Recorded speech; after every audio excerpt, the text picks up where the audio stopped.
오늘은 또 다른 성령의 열매인 이 오래 참음 그리고 자비, 양선에 대해서 이제 말씀을 나누고자 합니다.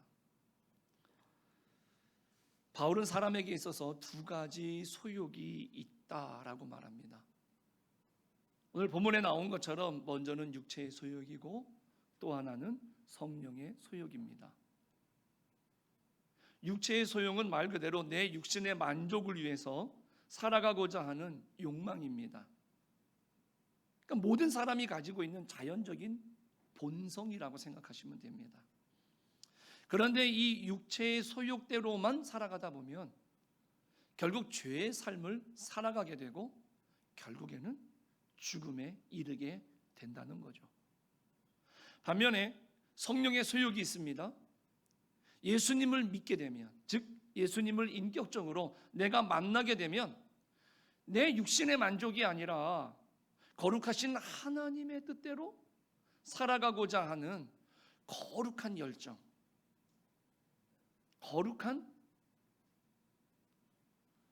소욕이 생긴다라는 것이죠. 이것이 바로 뭐냐?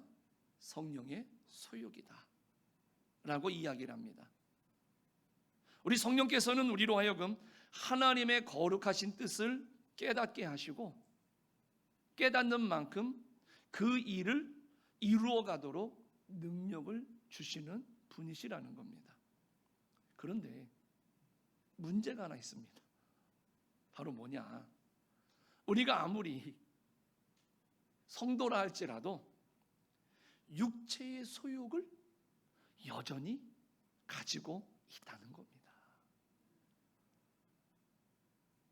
부패한 인간의 죄성이 우리에게 있기 때문에 우리는 안 그러려고 하는데 매 순간 매일마다 날마다 갈등하면서 살아가는 겁니다.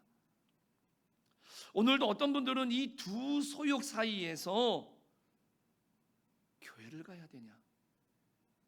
아니면 다른 일을 해야 하나? 갈등을 하다가 그래도 내가 교회를 가야 되겠지? 라고 하고 나오신 분들이 혹 없으시기를 바랍니다. 그런데 오늘 못 나오신 분들 중에는 아마 그런 분들도, 그래서 좀 마음이 불편하신 분들도 있을 줄도 모르겠습니다. 그러니까 하나님의 뜻대로 이렇게 우리는 살고 싶은데 육신의 욕망이 너무 커서 그렇게 하지 못하고 살아갈 때가 많이 있다라는 겁니다. 내가 예수님을 믿었지만 평생을 통해서 우리는 이러한 갈등을 경험하면서 우리는 살아가는 겁니다. 오죽했으면 사도 바울도 로마서 7장 24절에서 25절에 뭐라 그러겠습니까? 오라, 나는 곤고한 사람이로다.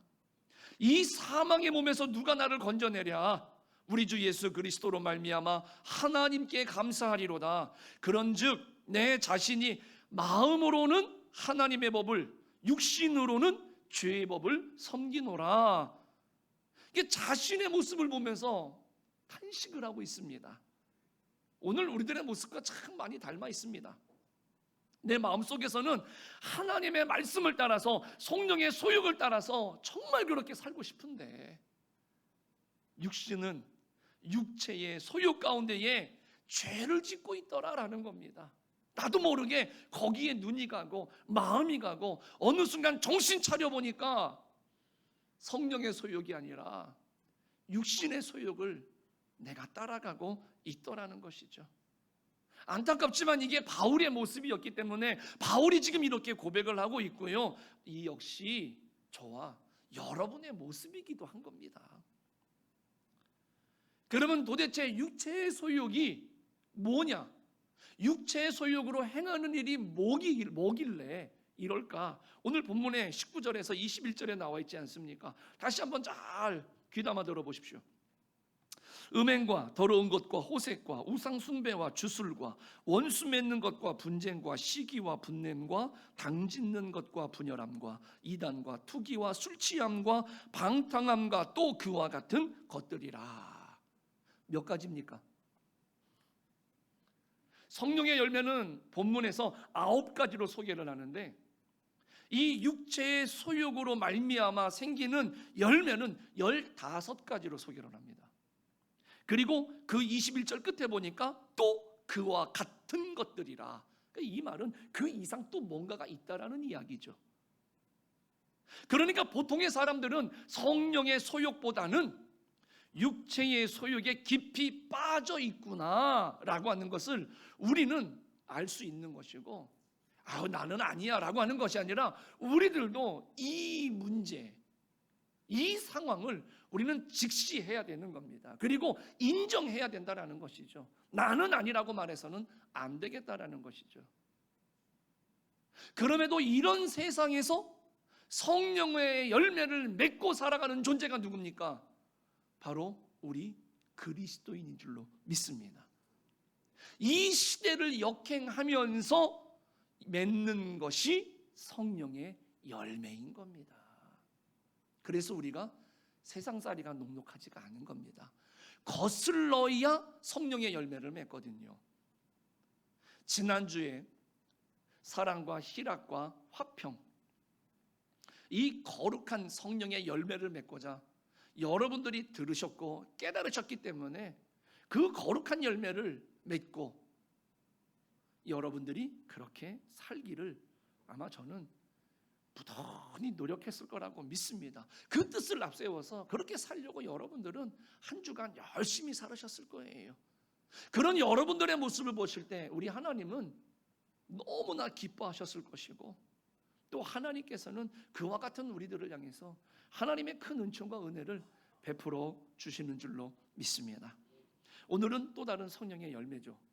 이제 오래 참음과 자비와 양선에 대해서 오늘 우리가 살펴보면서 우리가 성령의 열매를 가지고 우리가 어떻게 세상을 거스를 수 있을까? 세상의 흐름대로 가는 것이 아니라 세상을 거슬러서 우리는 성령의 열매를 맺혀가는 거룩한 열매가 있는 사람인 것을 어떻게 드러낼 수 있을까? 오늘 우리가 한번 생각해 보자는 겁니다. 네 번째 성령의 열매는 오래 참음입니다. 성령의 소욕을 따를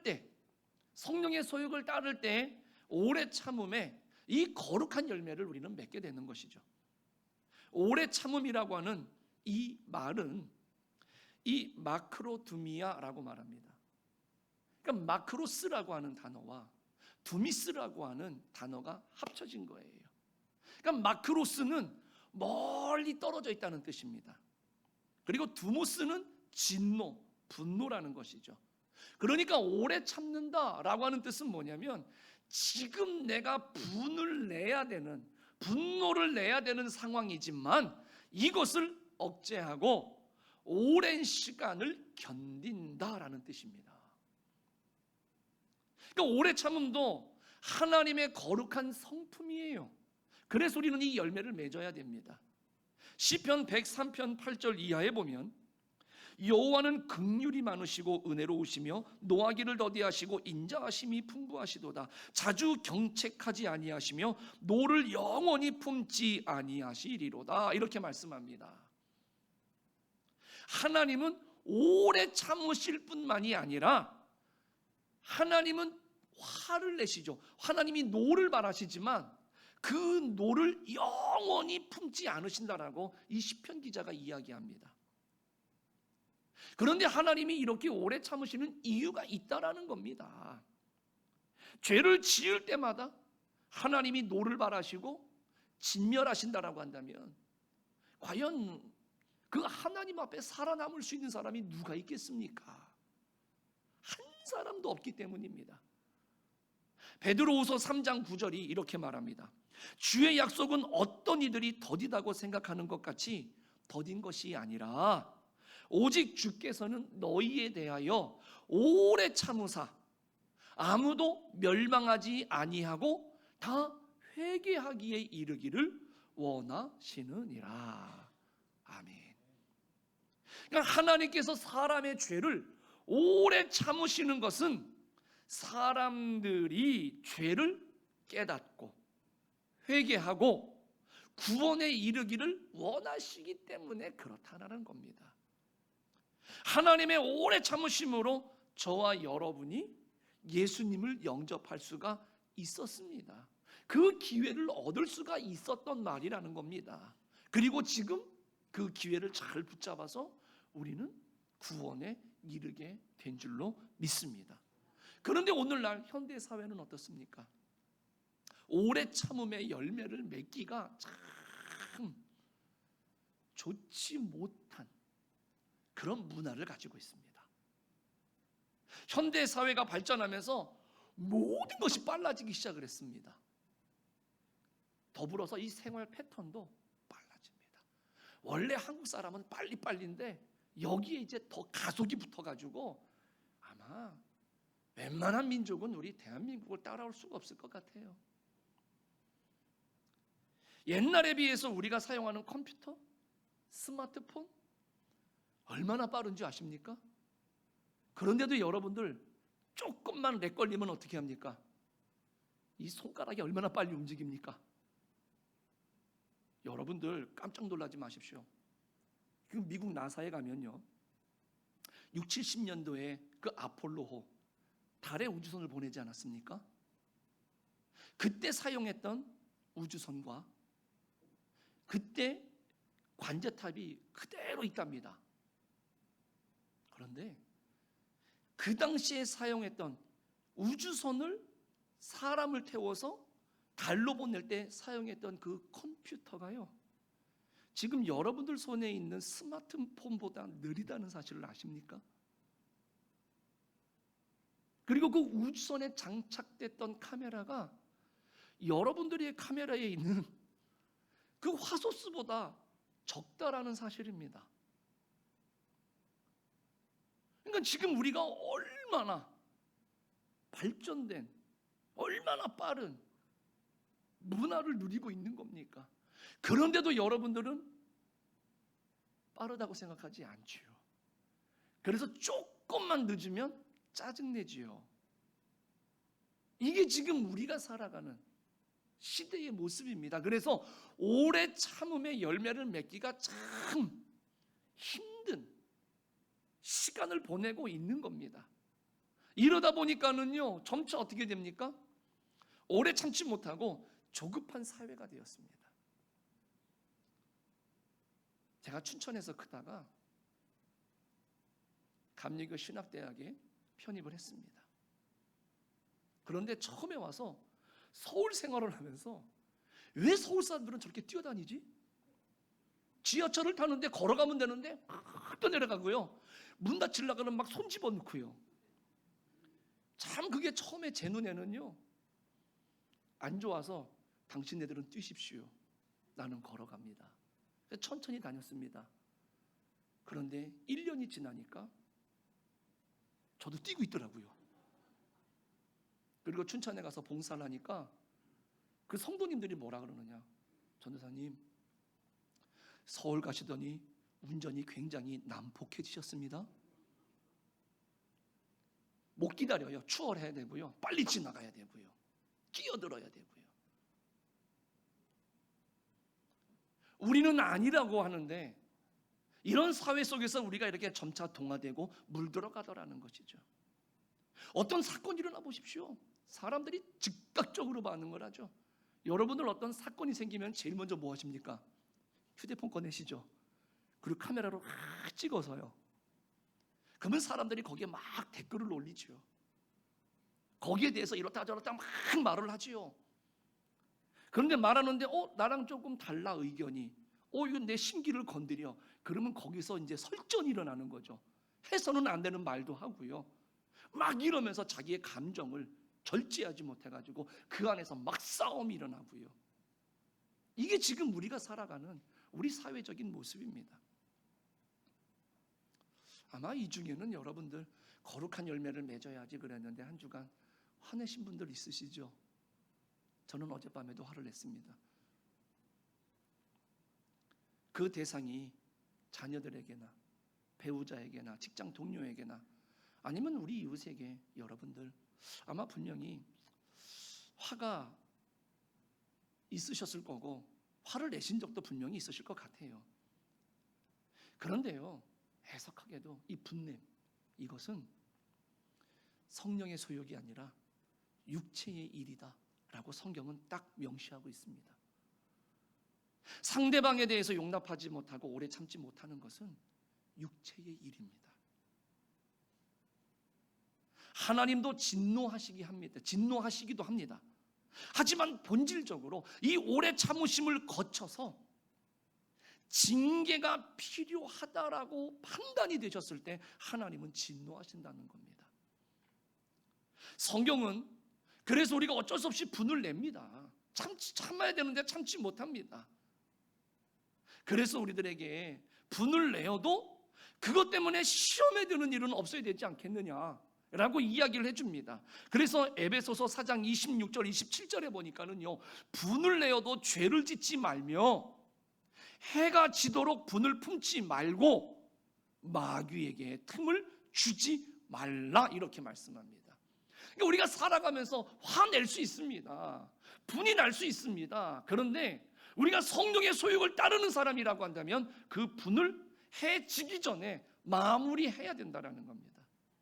그것을 가지고 내가 해가 지기 전에, 해가 지고도 내가 품고 가면 누구에게, 마귀에게 틈을 주는 거라는 것이죠.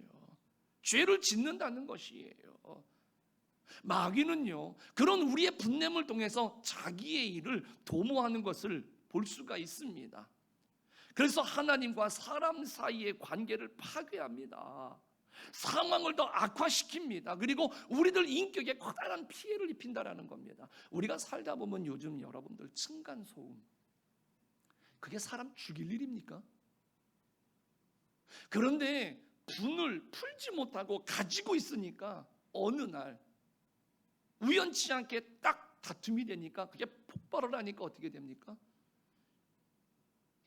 마귀에게 틈을 주니까 그런 사람이 아닌데 그 순간에는 이성이 탁 정지가 되니까는요, 어느 순간 다른 사람을 해하고 다른 사람들에게 위해를 가했다라는 겁니다.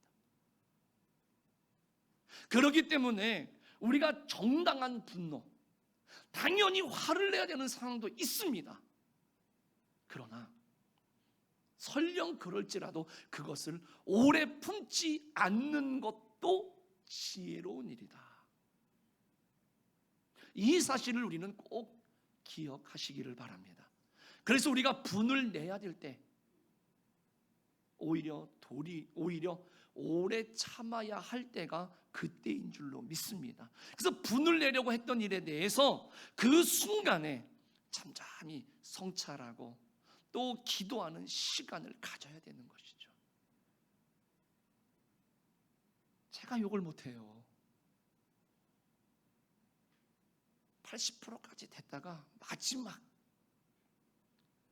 참지 못하고 결국 여기서 나옵니다. 우리 성도님들, 화내야 되는 상황도 있습니다.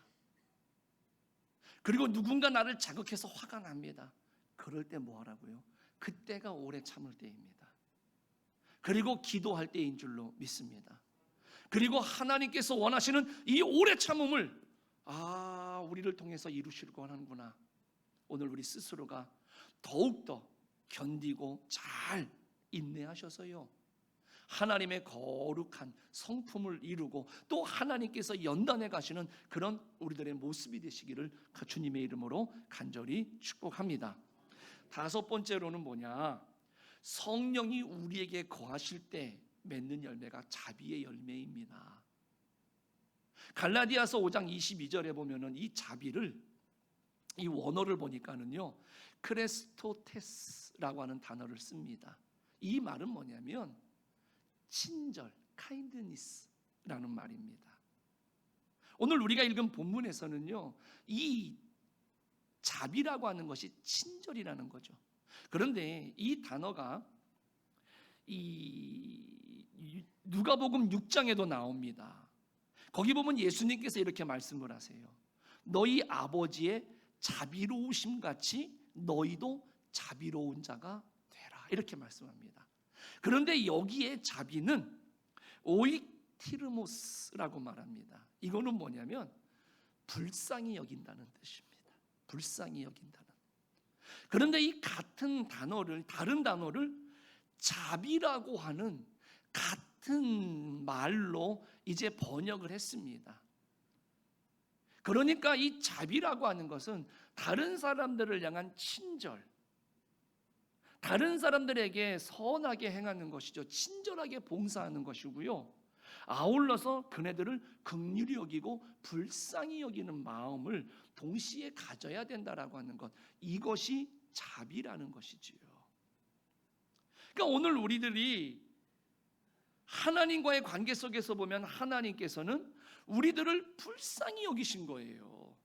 그래서 죄인된 우리들에게 그렇게 하실 필요까지는 없으셨음에도 불구하고 친절하게 인격적으로 우리를 대해 주신다는 것이죠.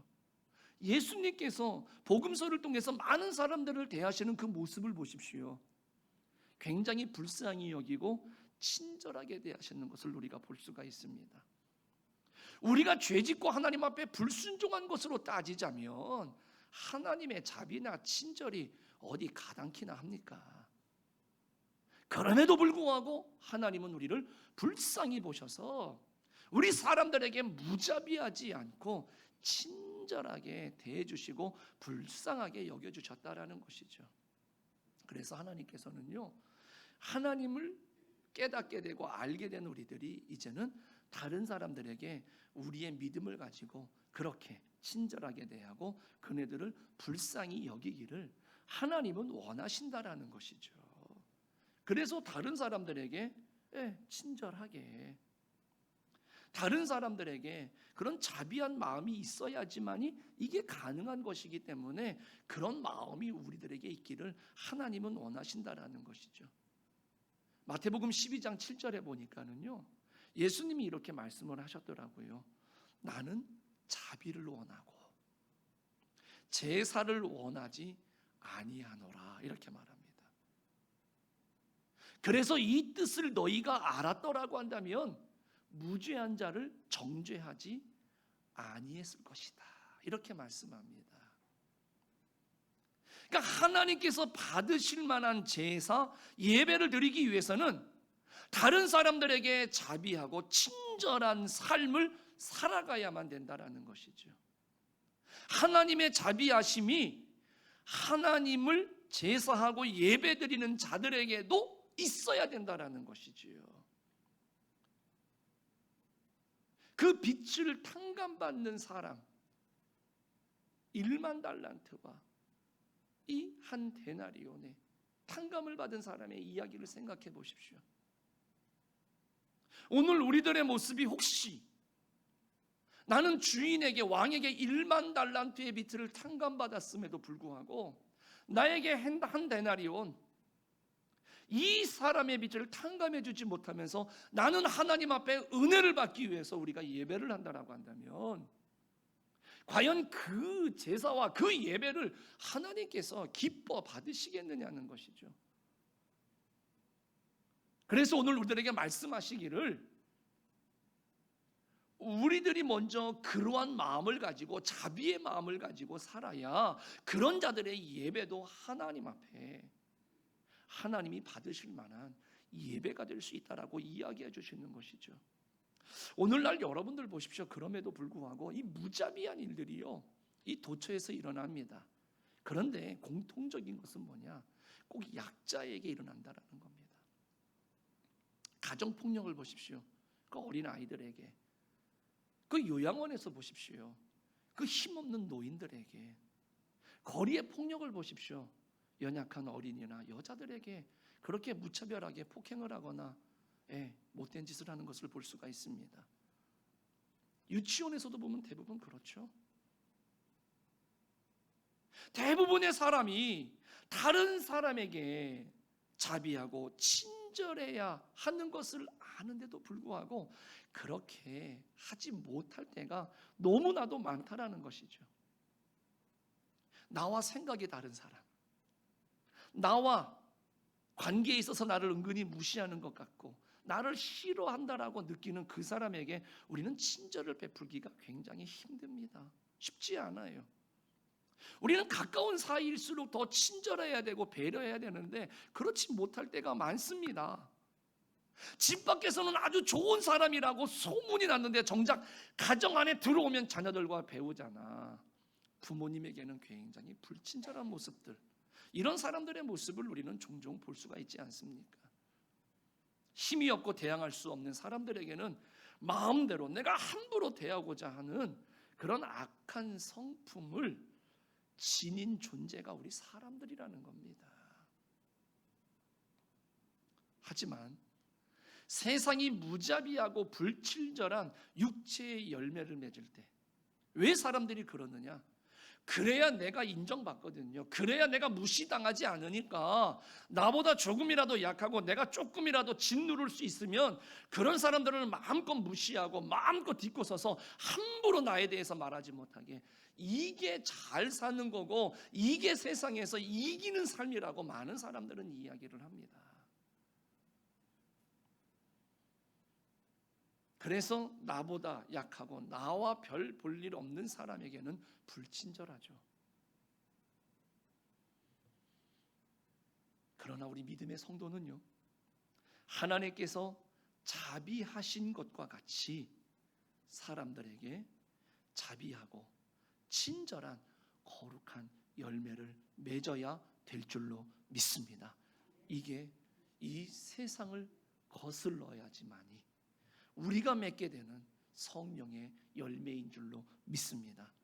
그리고 여섯 번째 성령의 열매는 양선의 열매입니다. 그러니까 어질고 선하다라는 뜻입니다. 영어로 말하면 goodness라는 뜻이지요. 다른 사람들에게 선을 베푸는 겁니다. 그런데 이것도 하나님의 거룩한 성품입니다. 그래서 우리는 이 성령의 열매를 맺어야 됩니다. 시편 100편 5절에 보니까 여호와는 선하시니 그의 인자하심이 영원하고 그의 성실하심이 대대에 이르리로다, 이렇게 말씀합니다. 그런데 예수님께서도 요한복음 10장 11절에 보면 자신을 가리켜서 이렇게 말씀을 하셨죠. 나는 선한 목자라. 선한 목자는 양들을 위하여 목숨을 버린다라고 말씀을 하셨어요. 그러니까 이 말은 뭐냐? 다른 사람들에게 유익이 되도록 선한 일을 해야 된다는 것이죠. 이게 양선인 겁니다. 때로는 다른 사람의 유익을 위해서 자기 목숨까지 버릴 수 있는 선함, 이 양선이 우리 기독교인에게는 열매로 맺어지는 것이다라는 것이죠. 그래서 다른 사람들을 위해서 내가 기꺼이, 우리는 이 열매를 맺으려고 하는데 세상 사람들은 그런 우리들을 무시하죠. 그러다가는 몇 번 당하고 보니까 우리들이 어떻게 됩니까? 닮아가요. 내가 이렇게 하면 정말로 손해보고 바보 같구나. 그래서 성령의 열매를 맺으려고 다른 사람들을 위해서 희생하고 양보하고, 심지어는 내가 많은 손해를 보면서 성령의 열매를 잘 맺히고 있다가 어느 순간 포기하지요. 그런데 오늘 성경은 우리들에게 분명하게 말합니다. 이 시대를 그렇게 거슬러야 된다라고 이야기를 합니다. 이단이나 사이비 종교가 문제가 되는 이유가 바로 이겁니다. 도덕성이나 선함이 결여되어 있습니다. 자신들의 목적을 위해서는 다른 사람들이 어떻게 되든 상관이 없어요. 나를 위해서라고 한다면 거짓말을요 밥 먹듯이 하고요, 비도덕적인 일들도요 서슴지 않고, 비양심적인 일들도 서슴지 않고 하면서 어떻게든 마치 육체의 소욕이 성령의 소욕인 양 사람들을 속이고, 그래서 다른 사람들의 가정을, 다른 사람들의 이 부모와 자식 간의 관계를 다 깨뜨려도 눈 하나 깜짝 안 하면서 그것이 마치 잘하는 것이냐, 그렇게 이단들은, 이 사이비 종교들은 그렇게 하더라는 이야기죠. 그런데 성령의 소욕 가운데 행하는 성도에게는 하나님의 선하심이 있습니다. 그래야 전도의 문이 열리는 겁니다. 미국의 남북전쟁 당시에 한 목사님께서 전쟁에서 부상당한 병사들이 있는 병원에를 온 겁니다. 그런데 마침 한 젊은 병사가 막 실려 들어와서 누워 있습니다. 다가갑니다. 성경 말씀을 좀 읽어드릴까요? 그런데 그 병사는요, 목사님 목이 마릅니다. 우선 물 좀 주실 수 있을까요? 그 목사님이 물을 이렇게 주었습니다. 그랬더니 목이 아픕니다. 뻐근합니다. 제 머리맡에 좀 베개를 좀 이렇게 넣어주시면 안 되겠습니까? 그 상황에 뭐가 있습니까? 외투를 벗어서 둘둘 말아가지고 그 목을 이렇게 받쳐주었습니다. 그랬더니 그 병사가 지금 너무 춥습니다, 목사님. 너무 춥습니다. 그러니까 목사님이 자기의 겉옷을 벗어서 이 젊은 병사에게 덮어주었던 겁니다. 그리고 조금 시간이 지나니까 그제서야 이 병사가 감사합니다 인사를 하면서, 목사님, 당신이 제게 해주셨던 것처럼 남을 위해서 당신과 같이 하라고 하는 그 말씀이 책에 있다라고 한다면 그 성경 말씀을 좀 제게 읽어주십시오 라고 부탁을 하더라는 것이지요. 여러분들 선교 현장에 가면은 그 선교팀들이 제일 먼저 하는 게 뭔지 아십니까? 봉사합니다. 그 마을을 돌아다니면서요, 선행을 행합니다. 집도 고쳐주고요, 불러다가 먹을 것도 주고요, 아픈 사람을 초청해가지고요 고쳐주기도 하고요, 약도 조제해주고요, 그리고 아이들을 불러다가 놀아주고요, 돌아다니면서 선물을 주면서 예수님을 믿으라고 그렇게 선행을 베풉니다. 그렇게 해서 그네들이 마음의 문이 열리면, 아, 이 사람들이 전하는 말, 이 사람들이 나한테 하고자 하는 말도 좋은 말이겠거니 라고 해서 귀담아 듣는 마음이 열리는 것이죠. 이게 선교의 모습입니다. 그래서 그네들이 궁극적으로 우리가 전하고자 하는 그 예수님에 대한 복음을 받아들이더라라는 것이죠. 마태복음 5장 16절입니다. 이같이 너희 빛이 사람 앞에 비치게 하여 그들로 너희 착한 행실을 보고 하늘에 계신 너희 아버지께 영광을 돌리게 하라, 이렇게 말씀합니다. 그러니까 성도의 선함이라고 하는 것은 하나님 아버지의 선함을 드러내는 일이고요, 증거하는 일인 줄로 믿습니다. 하나님께 영광을 돌리는 귀한 성령의 열매인 줄로 믿습니다. 다시 한번 정리해 본다면요, 우리 사람에게는 육체의 소욕과 이 성령의 소욕이 있죠.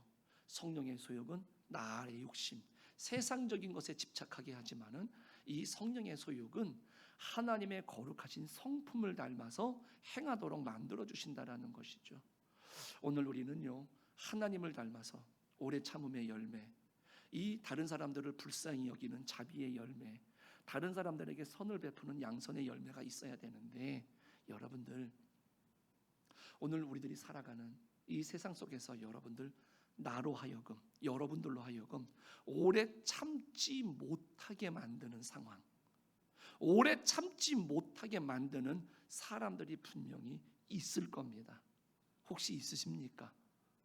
나로 하여금 분노하게 하고, 나는 자비와 양선을 베풀고 싶은데 무자비하게 만들고 불친절하게 만드는, 나를 자극하는 사람들이 있습니까? 나는 선하게 살고 싶은데 나를 자꾸만 내 속에 있는 이 악함이 드러나게 그렇게 나를 자극하는 사람들이 있습니까? 아마 여러분들 지금도 있겠지만 앞으로 많은 이러한 사람들이 여러분들 주변에 존재하게 될 겁니다. 그럴 때 여러분들 오늘 이 말씀을 가만히 기억하시면서 성령의 임재와 도와주심을 더욱더 기도하시는 여러분들 되시기를 축복합니다. 그래서 그 성령의 소욕으로 육체의 소욕을 정복하시고요, 이 세상을 거슬러서 거룩한 성령의 열매를 통해서 하나님께 영광 돌리는 우리 성도님들 모두가 되시기를 주님의 이름으로 축복합니다. 기도하겠습니다.